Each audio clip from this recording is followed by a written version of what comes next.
Assalamualaikum warahmatullahi wabarakatuh. Selamat datang di acara program Takjil Fikom UP, Tausiah Kajian Islam, Fakultas Ilmu Komunikasi, Universitas Pancasila.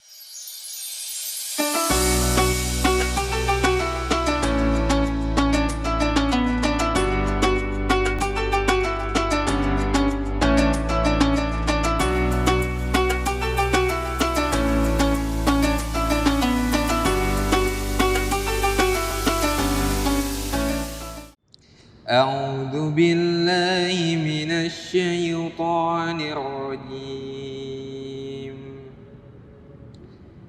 بسم الله الرحمن الرحيم. أرأيت الذي يكذب بالدين فذلك الذي يدع اليتيم ولا يحض على طعام المسكين فويل للمصلين الذين هم عن صلاتهم ساهون الذين هم يراءون ويمنعون الماعون صدق الله العظيم.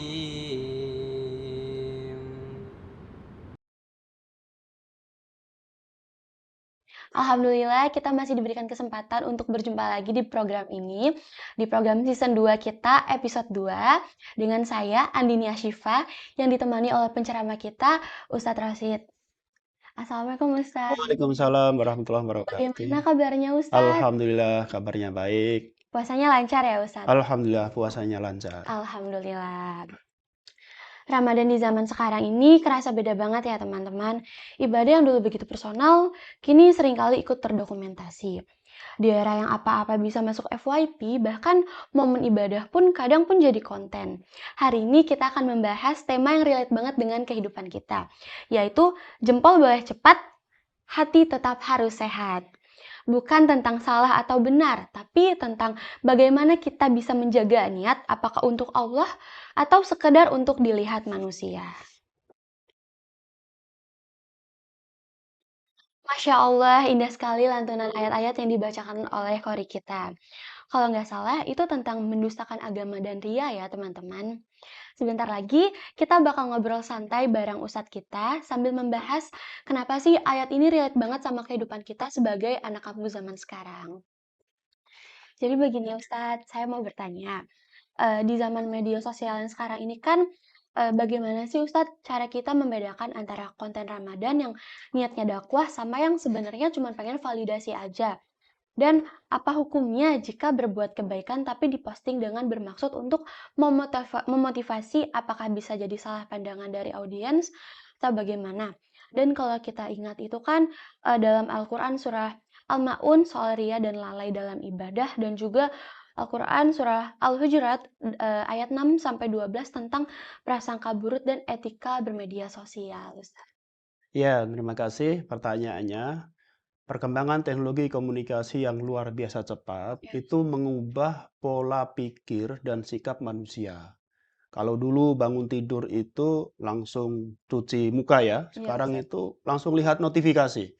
Nah, itu perubahan karena perkembangan teknologi komunikasi.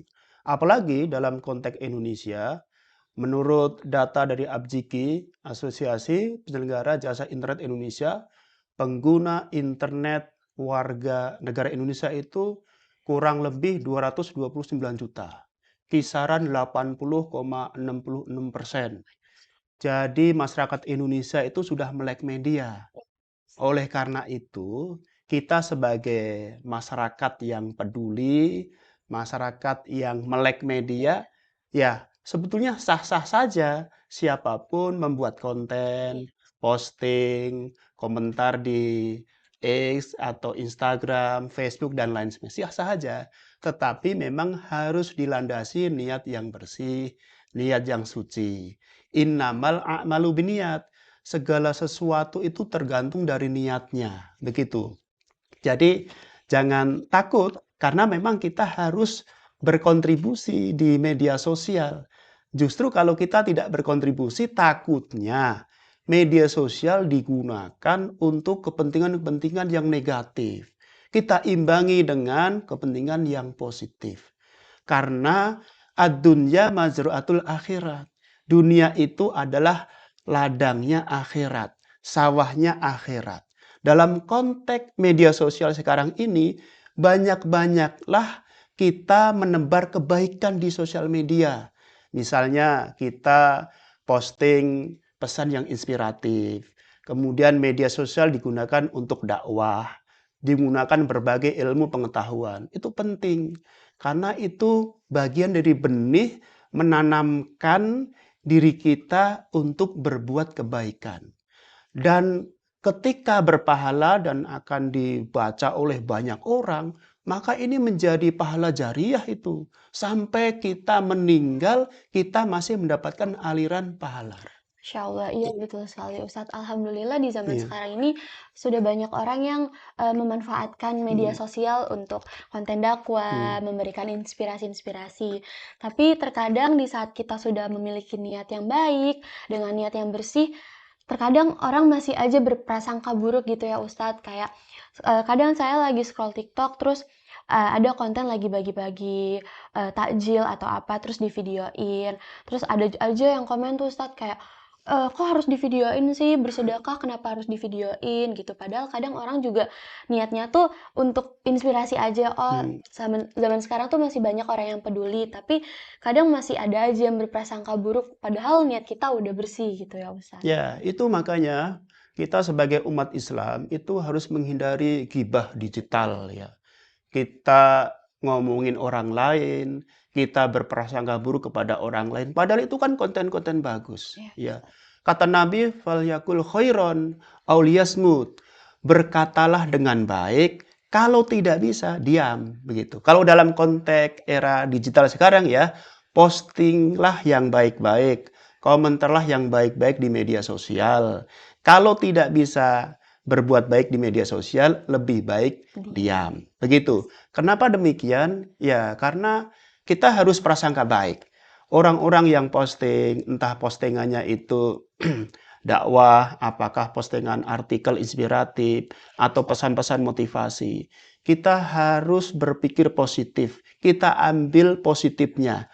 Oh, kalau ada nilai dari postingan itu, mari kita aplikasikan dalam kehidupan sehari-hari. Menjadi pengingat kita, menjadi nasihat baik bagi kita, supaya kita menjadi atau memiliki kehidupan yang lebih baik di dalam postingan-postingan itu. Seperti itu. Di kesimpulannya, teman-teman, bagaimana cara kita bisa menjaga sikap dalam beretika di media sosial ya Ustadz? Karena di saat kita mendapatkan kesempatan dengan teknologi yang sudah maju ini, ya kita harus menggunakannya dengan sangat baik. Tapi balik lagi sama diri sendiri, bagaimana kita bisa mengontrolnya, bagaimana kita bisa menjaga ketikan kita, dan menghindari hal-hal negatif dalam bermedia sosial.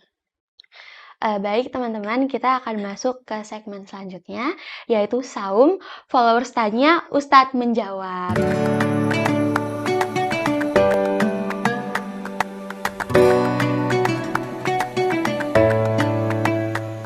Di sini udah ada beberapa pertanyaan-pertanyaan nih Ustadz, dari followers kita.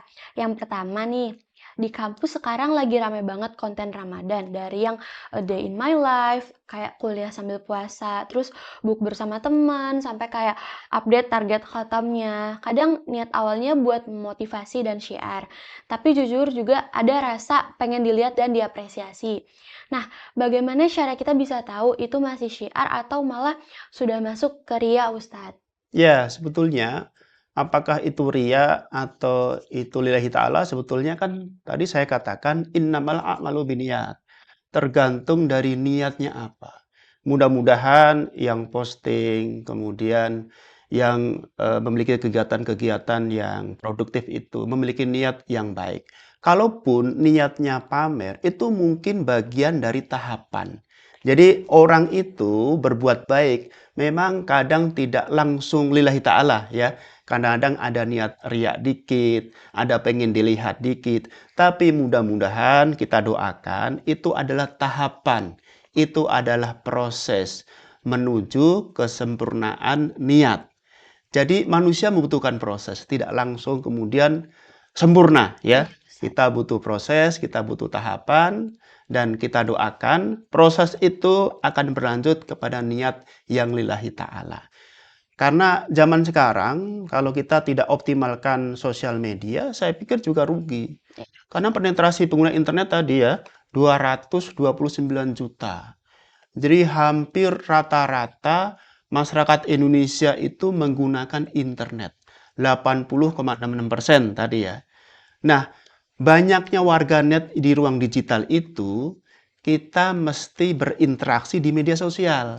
Ya, media sosial kan bisa kita gunakan untuk optimalisasi ilmu pengetahuan, untuk berbagi informasi, berbagi pendidikan, pengalaman. Kalau tidak, ya siapa yang kemudian akan meramaikan sosial media? Karena di ruang digital kita, sebetulnya menurut survei Digital Civility Index, bahwa warganet Indonesia itu memiliki atau terkategori warganet paling tidak santun se-Asia Tenggara. Ini bahaya ini, saya juga kaget sebetulnya. Kita ini menurut survei warganet paling tidak santun, paling tidak etis se-Asia Tenggara. Gitu. Oleh karena itu, bagi kita masyarakat berperhatian yang sudah melek media, orang yang berpendidikan di kampus-kampus, maka kita harus kontribusi untuk membuat konten yang variatif, yang beragam. Mewarnai sosial media yang positif. Jangan sampai kita diam saja. Kalau kita diam saja, takutnya justru banyak konten-konten yang didominasi oleh konten negatif. Dan itu tidak baik bagi kehidupan generasi yang akan datang ya. Ya. Baik Ustadz, terima kasih atas jawabannya. Untuk pertanyaan yang kedua nih dari followers kita, bagaimana cara kita atau cara pandang kita melihat orang yang ingin bukber tapi kayak maksain padahal realitanya kurang ada gitu, kayak nggak ada uangnya, tapi kadang masih mau dilihat, wah masa nggak ikut sih gitu kan, kayak terlalu maksain kemauan sosial gitu Hmm. Ustadz. Ya, memang ini menjadi apa ya, persoalan juga ya dalam Ramadan ini. Ya, satu sisi memang Ramadan itu kan penuh dengan spirit spiritual ya, penuh dengan nilai-nilai religiusitas. Tapi satu sisi memang kalau kita lihat data, pola konsumsi masyarakat di bulan Ramadan itu menambah. Iya, Bahkan pengeluaran biaya rumah tangga itu menambah 3 sampai 7 juta. Nah, Ramadan satu sisi juga pengendalian diri, menahan diri, hawa nafsu dan lain sebagainya. Tapi memang seiring dengan itu juga ternyata eskalasi konsumnya juga naik. betul. Nah, bertambah. Oleh karena itu memang kegiatan-kegiatan yang memang kita bisa hemat, kita bisa minimalisir, maka ya kita lakukan saja. Karena pada hakikatnya itu Ramadan itu bukan masalah sajian buka puasa apa, kenikmatannya, hidangannya apa saja, bukan masalah Iya, itu. Tetapi bagaimana kita bisa merasakan apa yang dirasakan oleh orang miskin. Mereka belum tentu besok itu bisa makan, tapi kita bisa makan. Kita syukuri, kemudian kita terus untuk beribadah, supaya ibadah kita fokus kepada Allah Subhanahu wa Ta'ala. kesimpulannya pada saat Ramadan sebenarnya kan waktu untuk kita, refleksi diri, perbanyak ibadah ya Ustadz. Tapi Iya memang, betul. di momen-momen ini justru banyak banget yang, kayak banyak acara bukber lah, apalagi anak-anak zaman sekarang yang Ustadz bukber, sekolah lah, alumni SMP, SMA gitu, semuanya kadang nggak mau ketinggalan gitu. Kalau misalkan nih Ustadz masuk ke pertanyaan yang ketiga, bagaimana kalau kita lihat orang lain itu kelihatan lebih produktif dalam ibadah? Kayak muncul perasaan yang tertinggal. Karena kadang anak muda tuh beberapa kayak ngeliat temennya kayak "Aduh dia ibadahnya bagus banget gini, kayak aku insecure deh, aku merasa kurang," gitu. Dan bagaimana tuh cara kita bisa memaknai, Ramadan tanpa harus membandingkan perjalanan kita dengan orang lain? Ya, sebetulnya iri itu boleh kalau iri dalam kebaikan. Iya Kok Ustaz. teman saya ibadahnya lebih rajin, sholatnya, sunnahnya juga lebih lengkap, qobliyah, ba'diyah, sholat tarawih jalan terus, puasa nggak pernah Iya ngeluh. Ustaz. Kalau iri semacam itu dibolehkan. Jadi kita boleh iri dalam kebaikan. Untuk mendorong kita ya Untuk Ustaz. mendorong kita supaya kita lebih meningkatkan dalam beribadah. Kecuali kalau iri dalam kejahatan Iya ya, Ustaz. keburukan itu tidak boleh. Kalau kita, wah teman kita kok ibadahnya rajin, saya pengen seperti dia. Boleh itu. Iya Justru Ustaz, itu itu baik ya Ustaz. disarankan. Istri iri dalam kebaikan. Seperti itu. Baik Ustadz, Masya Allah teman-teman obrolan hari ini berguna banget untuk kehidupan sehari-hari kita. Semoga nggak cuma jadi tontonan ngabuburit, tapi jadi bahan refleksi juga buat kita semua. Buat saya sendiri juga, alhamdulillah diberikan kesempatan untuk ngobrol sama Ustadz, mendengarkan ilmu-ilmu baru. Dan terima kasih banyak juga Ustadz sudah sharing ilmunya hari Ya, ini. sama-sama Siva. Buat teman-teman di rumah, kalau kalian punya pertanyaan atau curhatan Ramadan, kirim aja ke DM kita ya di Instagram tvup.official. Dan saya Andini Ashifa pamit undur diri. Wassalamualaikum warahmatullahi wabarakatuh. Waalaikumsalam warahmatullahi wabarakatuh.